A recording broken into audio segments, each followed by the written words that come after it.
Halo semuanya, kembali lagi bersama saya Madianto. Kali ini kita akan membahas tentang penyesalan di usia 50 tahun. Tanpa kita sadari, hampir setiap harinya usia kita selalu bertambah dan bertambah. Maka tidak jarang, beberapa orang seringkali melakukan hal-hal yang kurang penting, khususnya saat masih muda atau remaja. Bukan berarti kamu tidak akan sadar, tapi kebanyakan orang akan menyadari kesalahan-kesalahan tersebut saat usianya sudah menginjak 50 tahun ke atas. Saat menginjak usia 50 tahun ke atas, kita akan merasakan penyesalan-penyesalan dengan hal-hal yang pernah dilakukan saat muda. Agar kamu tidak menyesal dan bisa berbenah diri dari sekarang, berikut ini beberapa contoh penyesalan dari beberapa orang yang dirasakannya saat memasuki usia 50 tahun. Yang pertama, tidak mempunyai tabungan masa depan. Saat usia menginjak 50 tahun dan kamu masih belum punya tabungan masa depan, hal pertama yang akan kamu rasakan adalah sebuah rasa penyesalan. Mengapa saat muda kamu tidak menyisihkan uang untuk tabungan masa depan? Meskipun di usia ini, kamu masih bisa mendapatkan penghasilan, tetapi tetap saja, tabungan ini akan banyak membantu dan sangat kamu perlukan.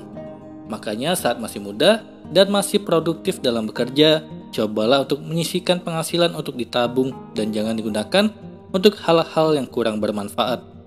Jangan pernah malas untuk menabung untuk masa depan. Kedua, membuang-buang waktu dengan hal-hal yang tidak perlu.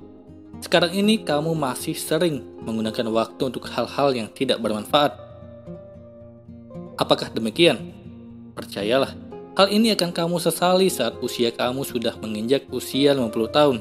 Bukan tanpa sebab, karena di usia itulah banyak sekali hal-hal yang tidak bisa kamu lakukan. Seperti saat kamu masih muda. Seperti punya tenaga yang sangat kuat dan ingatan yang masih tajam.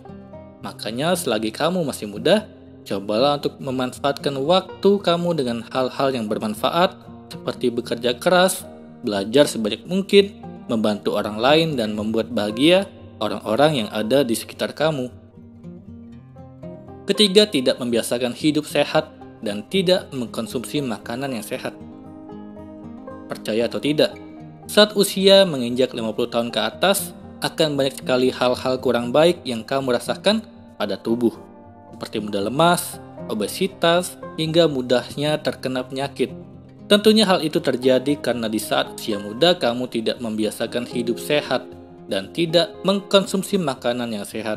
Mulai dari sekarang, cobalah untuk tidak mengkonsumsi makanan yang kurang sehat seperti alkohol, makanan berminyak, hingga makanan terlalu pedas. Tidak hanya itu, cobalah untuk membiasakan hidup sehat dengan berolahraga dan menjaga kebersihan lingkungan, dan ingat, jangan sampai kamu menyesal. Keempat, pernah menyerah saat mengejar sebuah impian. Hampir semua anak muda pasti punya sebuah mimpi dan cita-cita, namun tidak semua orang mampu meraih dan mendapatkan cita-cita tersebut. Alasannya adalah karena beberapa orang gampang menyerah dan kurang bekerja keras saat meraih sebuah impian yang sebelumnya diinginkan. Jatuh dan gagal adalah hal yang wajar dalam sebuah perjuangan. Namun jangan sampai kegagalan tersebut membuat kamu menjadi putus asa dalam meraih sebuah mimpi. Karena kegagalan bukanlah akhir dari semuanya, tetapi merupakan awal perjuangan dan pembelajaran untuk mendapatkan sebuah kesuksesan. Kelima, tidak mempunyai pekerjaan yang sesuai dengan passion. Apakah sekarang kamu masih belum mendapatkan pekerjaan sesuai passion? Kalau belum, geralah mencarinya. Jangan sampai saat usia kamu menginjak 50 tahun, kamu baru menyesalinya dan menyadarinya.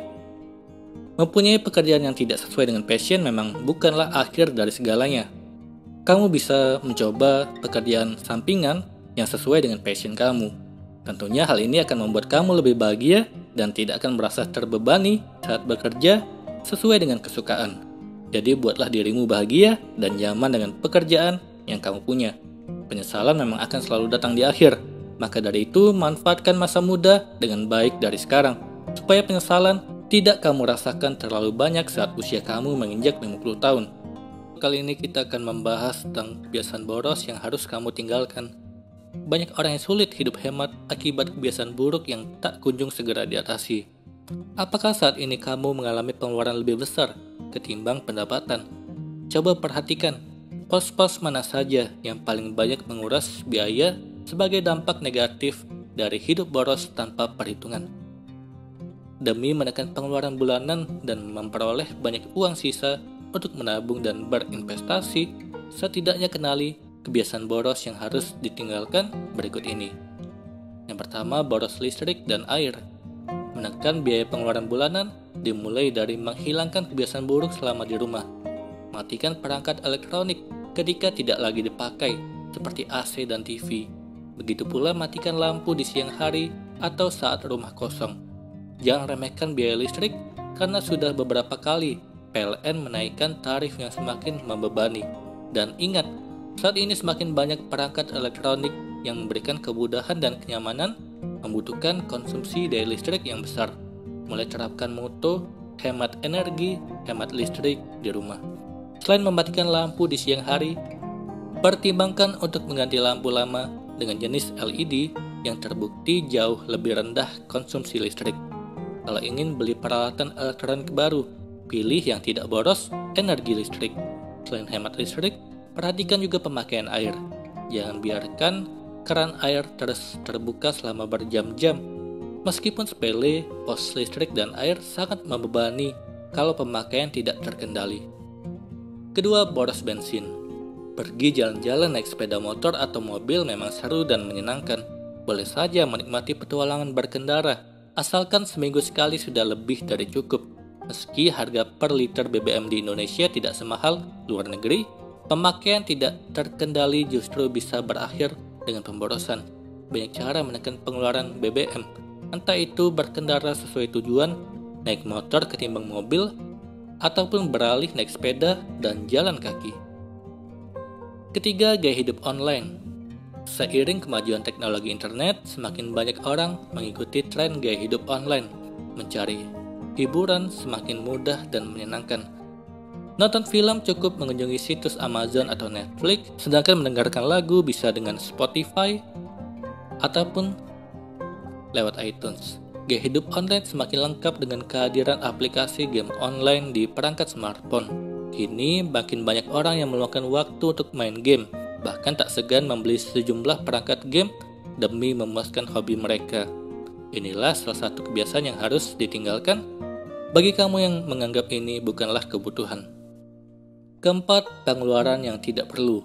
Demi menjaga gaya hidup modern, banyak orang rela merogoh uang untuk keperluan yang sebenarnya tidak perlu.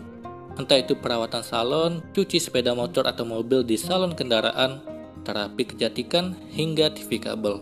Hapus salah satu fasilitas yang paling membebani pengeluaran bulanan dan jarang dipakai.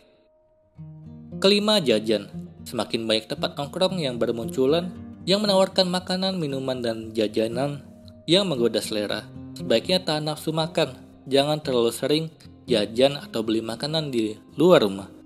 Selain tidak baik dari segi kesehatan, harganya lebih mahal dan menguras pengeluaran. Lebih murah dan sehat masak sendiri di rumah. Kalau sekedar seminggu sekali boleh saja kamu lakukan untuk refreshing dan menjaga keharmonisan dalam keluarga, misalnya di acara malam minggu. Keenam, salah dalam menjalankan rencana keuangan. Dalam membuat rencana keuangan, beberapa poin perlu dibuat dalam tabungan, investasi, serta proteksi. Khusus investasi dan asuransi, kamu perlu berhati-hati dan memiliki bekal pengetahuan yang tepat. Untuk investasi, prinsip high return high risk perlu dipahami dengan baik. Pemborosan biasanya menjadi model investasi dan asuransi dalam bentuk unit link. Sedangkan untuk asuransi, pemborosan kadang terjadi pada pengambilan produk yang sebenarnya kamu belum perlu. Misalnya asuransi rawat jalan dari maskapai asuransi swasta. Bukankah rawat jalan sebenarnya bisa kamu biayai dengan dana sendiri atau BPJS misalnya? Itulah tadi beberapa kebiasaan boros yang perlu kamu tinggalkan. Kali ini kita akan membahas tentang terbiasa hidup dengan sedikit barang dan secukupnya. Setiap orang punya gaya hidup dan pola kebiasaan sendiri. Kita tak bisa menghakimi pilihan hidup masing-masing orang, sebab kita pun pasti punya pertimbangan tersendiri dalam memilih gaya hidup yang kita jalani saat ini. Selain itu, tingkat kenyamanan dan prioritas setiap orang pun tidak sama. Kali ini akan kita bahas keuntungan yang bisa didapat ketika hidup dengan sedikit barang bagi yang terbiasa hidup dengan lebih memperhatikan kebutuhan dan fungsionalitas barang, ada sejumlah karakter positif yang bisa dimiliki. Setidaknya ada 5 kelebihan yang dimiliki oleh seseorang yang terbiasa hidup secukupnya. Yang pertama, punya kemampuan mengelola waktu yang lebih baik. Dikutip dari buku Seni Hidup Minimalis, ketika kita merasa tidak punya waktu, mungkin barang kitalah penyebabnya. Punya terlalu banyak barang di rumah, kita akan membutuhkan waktu yang lebih banyak untuk membersihkan dan merawatnya. Memiliki berbagai benda yang sifatnya dekoratif, kita perlu senantiasa berhati-hati agar tidak merusaknya, sehingga perlu meluangkan waktu yang khusus untuk selalu menata ulangnya kembali. Berbeda kalau kita punya barang secukupnya, kita bisa lebih menghemat waktu yang dapat dialokasikan untuk hal-hal yang lebih penting daripada sekedar kebingungan harus memberi perawatan ekstra untuk barang-barang yang kurang penting. Kedua, tidak mudah stres. Coba pikirkan berapa banyak energi yang kita habiskan untuk memiliki suatu barang, merencanakan untuk membeli, membaca ulasan tentang barang tersebut, mencari diskon, mengumpulkan, atau mungkin meminjam uang untuk membeli, pergi ke toko, membawa pulang, mencari tempat penyimpanan, belajar menggunakan barang tersebut. Dengan kata lain, semakin banyak barang yang kita punya, semakin rentan kita mengalami stres. Sedangkan dengan memiliki barang secukupnya yang sesuai kebutuhan, kita tidak akan mudah mengalami stres. Ketiga, lebih terbuka dengan pengalaman baru. Misalnya kamu berencana berlibur ke suatu tempat. Saat berpergian, kamu membawa barang secukupnya saja. Kamu tidak akan merasa terikat dengan barang sehingga bisa berjalan-jalan dengan hati yang lebih tenang, bisa lebih terbuka mencoba dan menikmati ragam pengalaman baru, tidak terlalu terikat dengan terlalu banyak barang sehingga bisa lebih merdeka untuk mencoba berbagai pengalaman baru. Keempat, mudah menciptakan kebahagiaan sendiri. Kebahagiaanmu adalah tanggung jawabmu. Bahkan dengan hal-hal secukupnya yang kamu punya, kamu lebih mudah bahagia dengan hal-hal sederhana. Secara umum ada 3 kategori barang, yaitu barang fungsional, barang dekoratif, dan barang emosional. Selama kamu bisa mencukupi kebutuhan barang-barang itu tanpa berlebihan, maka kamu bisa lebih mudah menemukan kebahagiaanmu sendiri tanpa harus terlalu terikat dengan benda atau barang. Kelima, tidak gampang iri. Saat melihat gaya hidup orang lain yang begitu glamor atau mewah, kamu cukup menghormati pilihan hidupnya, tidak menghakimi, juga tidak mudah iri. Dengan gaya hidupmu sendiri yang secukupnya, kamu sudah bisa bahagia dan menikmati hidupmu dengan nyaman. Selama kamu nyaman dengan segalanya yang serba cukup, kamu tidak akan gampang iri dengan kehidupan atau kepemilikan orang lain. Kali ini kita akan membahas tentang cara menghemat uang setiap hari. Gaya hidup yang impulsif dan boros dapat mengancam tabungan untuk masa depan. Zaman sekarang, berbagai hal semakin terasa instan, namun cara menghemat uang tidak bisa dilakukan secara instan. Kamu pasti merasakan bagaimana susahnya menghemat uang. Berikut tips cara menghemat uang setiap hari untuk menyelamatkan keuangan. Di zaman yang serba modern ini, memang sangat memudahkan kita dalam melakukan sesuatu. Dengan satu klik saja, kamu sudah bisa mendapatkan apa yang diinginkan. Tapi tanpa disadari, kebiasaan ini dapat membuat kita semakin boros dan konsumtif. Memang senang sih mendapatkan barang yang diinginkan dengan mudah, tapi uang di dompet dan rekening semakin lama semakin tipis. Bahkan kalau terlalu asik jajan, tidak jarang tagihan membludak karena tidak menghitung pengeluaran dengan cermat. Sebuah penelitian menyebutkan ada beberapa faktor yang menyebabkan seseorang bersikap konsumtif, yaitu penggunaan produk dan daya beli untuk mempertahankan status sosial, untuk kepuasan, dan untuk gengsi. Dalam penelitian Frontiers in Psychology, dikatakan bahwa perilaku hemat bergantung pada tingkat kesadaran yang dimiliki orang mengenai efek dari bersikap konsumtif. Oleh karena itu, kesadaran akan konsekuensi sosial, lingkungan, dan ekonomi dari bersifat konsumtif telah dipastikan mempengaruhi perilaku hemat. Khususnya kesadaran konsekuensi ekonomi merupakan hal yang memberikan dampak terbesar pada perilaku hemat. Jika saat ini kamu ingin menyelamatkan keuangan dari sifat konsumtif, menerapkan beberapa tips berikut akan membantu kamu mencoba cara-cara baru dalam menghemat uang. Yang pertama, cobalah mulai membuat anggaran. Cara menghemat uang setiap hari dan paling sederhana adalah dengan memulai membuat anggaran pengeluaran setiap harinya. Membuat dan berpegang teguh pada anggaran sangat penting bagi kesuksesan finansial. Dalam membuat anggaran, kamu dapat memprioritaskan hal-hal yang penting dan memotong hal-hal yang kurang penting. Ingatlah bahwa tidak ada yang salah dengan sesekali menghabiskan hal-hal yang disukai, namun pastikan kamu menyisihkan uang untuk ditabung. Kedua, menghentikan langganan bulanan yang tidak penting. Di era serba internet ini, bukanlah hal aneh untuk berlangganan layanan hiburan yang dapat digunakan kapan saja sesuka hati. Cara menghemat uang setiap hari selanjutnya adalah dengan menghentikan layanan bulanan yang tidak terlalu penting, seperti tagihan aplikasi streaming film, musik, dan lain sebagainya. Kalau memang merasa membutuhkan layanan tersebut, ubahlah layanannya menjadi yang paling murah dan sesuai dengan budget kita. Ketiga, hentikan pengeluaran berlebihan. Salah satu penyebab seseorang sulit menghemat uang karena melakukan pengeluaran yang berlebihan. Ibarat peribahasa, besar pasak daripada tiang, yang artinya lebih besar pengeluaran daripada pemasukan. Tak jarang, kecerobohan mengatur keuangan seperti ini malah membuat seseorang terlilit utang yang tak kunjung lunas. Cara menghemat uang setiap hari adalah dengan mengatur pengeluaran, apalagi kalau kamu menggunakan cicilan atau kartu kredit sebagai alat pembayaran. Pastikan jangan sampai melebihi kemampuan melunasinya setiap bulan. Keempat, menahan godaan untuk makan di luar atau pesan antar. Cara menghemat uang setiap hari selanjutnya adalah dengan menahan godaan untuk makan di luar atau melakukan pesan antar makan. Di zaman yang serba instan ini, memang kita diberi kemudahan untuk melakukan sesuatu. Salah satunya adalah untuk memesan makanan.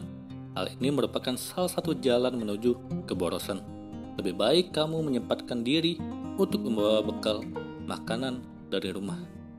Selain bisa menghemat pengeluaran, memasak makanan sendiri di rumah tentu terjamin kebersihan dan kesehatannya. Kelima, tunggu 1 minggu sebelum membeli. Pernahkah kamu membuka akun e-commerce lalu tergodakan sebuah barang yang menarik dan murah, padahal belum tentu kamu membutuhkan barang tersebut? Kalau pernah, itu berarti kamu memiliki perilaku impulsif. Sifat impulsif mendorong seseorang untuk menjadi boros. Sehingga, salah satu cara untuk menghemat uang setiap hari adalah dengan mengendalikan perilaku impulsif tersebut, dengan membuat perencanaan yang matang sebelum memutuskan untuk membeli barang. Cara sederhana yang bisa kamu lakukan adalah kalau biasanya kamu membutuhkan waktu 1 hari untuk membeli barang, coba untuk berpikir selama 1 minggu sebelum membeli barang. Dengan melakukan hal ini, kamu mungkin akan menyadari kalau barang tersebut belum tentu bermanfaat untuk dibeli. Keenam, belajar dari kesalahan. Banyak manfaat yang bisa didapatkan dari hidup hemat. Dikutip dari Clifford Finance, bahwa hidup hemat akan memungkinkan kamu membangun lebih banyak kebebasan finansial ke dalam hidup dengan mempercepat kamu mencapai tujuan finansial. Untuk itu, perlu dengan sadar menghemat uang setiap harinya. Salah satu cara menghemat uang setiap hari adalah dengan belajar dari kesalahan. Misalnya kalau kemarin kamu mengeluarkan uang yang melebihi batas pengeluaran harian, maka sebagai gantinya, hari ini kamu perlu menghemat pengeluaran bagaimanapun caranya. Kembali lagi, kendalikan sifat konsumtif dan impulsif adalah cara terbaik untuk berhemat. Semoga ini bermanfaat. Sekian dan terima kasih.